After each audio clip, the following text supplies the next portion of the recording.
I scream, you scream, we all scream for ice cream here in Laurel, Maryland. It's snack time. Do you ever have a friend who dared you, who told you you just couldn't do it, who said, I don't think so, who you think you are? Well, when I was a little kid, I felt like I was on Jenny Jones because it was my birthday. That's right.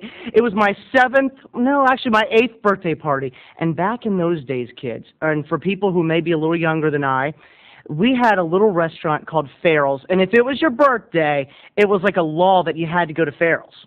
It's not like back then you could be like Chuck E. Cheese. No, before there was Chuck E. Cheese, the Lord created Farrells. And on the 7th day, he saw that it was good.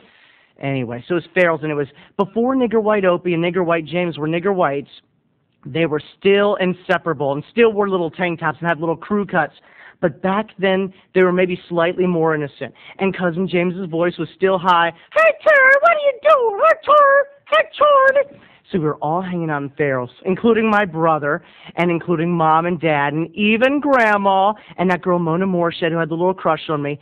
And I was such a shy kid. I was sitting there, and it was my birthday, and I was just dying, because at Farrell's, they always celebrated your birthday by bringing out the big drum and banging it, boom, boom, boom, and singing this embarrassing song like, Happy, happy birthday, you're the birthday boy, at Farrell's birthday, your birthday is a toy, happy, happy birthday, and I was dying inside. I was like, oh, please, God. So I said to my mom, I said, Mom, only you can save me from the shame, humiliation, and embarrassment of this happy birthday song. And she said, Terry, come on, admit it. You want them to sing happy birthday to you. Because, little fella, come on, Tiger, it's your special day. Who's my little Superman? And I said, I am. And Mom said, who's my little Superman? I said, I am. She said, who's my little howdy doody? I said, me, Mom.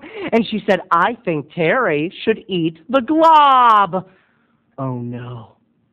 The glob had scoop after scoop after scoop of ice cream.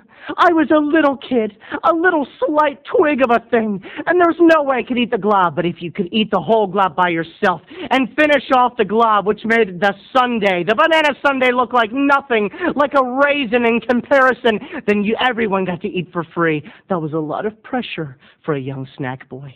And I said, Mommy, I don't think I can eat the whole glob. And Nigger White James, well, I should just say James back then, said, Hey, Tori, I know you couldn't go the distance. You can't eat no glob. You couldn't even eat half a glob. Sissy boy, crumb bum, crumb cake. And I said, yes, I can.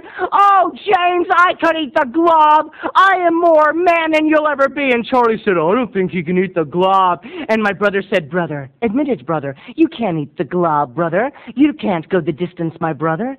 Admit it. Admit your sin. Reform to the Lord, brother, because you will never be able to eat the glob. And I did. I said, I will take the glob. And they went, happy, happy birthday to the birthday boy. He'll attempt to eat the glob. We'll see if he's boy or man. And so I started eating the glob, and I ate cherry after cherry from every scoop of ice cream, raspberry, sherbet, vanilla, chocolate, and I filled it, and it went down, and I was starting to get so full, and I was getting a little sugar high, and I started saying weird things, weird, odd things, and they were like, he's not going to go the distance, he can't eat no glob, and as I finished the glob and put the last melted spoonful through my lips, Farrells began to spin. And let me tell you something, people. I was bloated. I was bigger than Monica Lewinsky. I had cheeks that were filled to the brim with whipped cream and sugar and man-made sweets. And I said, I got to go to the bathroom. And they're like, if you throw up the glob, it doesn't count. And I said, I got to throw up. If you throw up the glob, it doesn't count.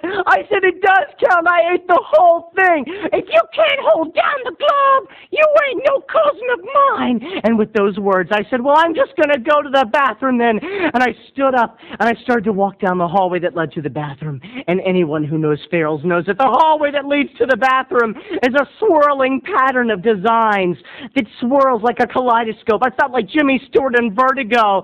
Oh, it was supposed to be a birthday party. It was supposed to be fun and innocent. But at that moment, on my birthday, I realized that I had to hold down the glob. And if I didn't, I would never make folk hero status for my cousins.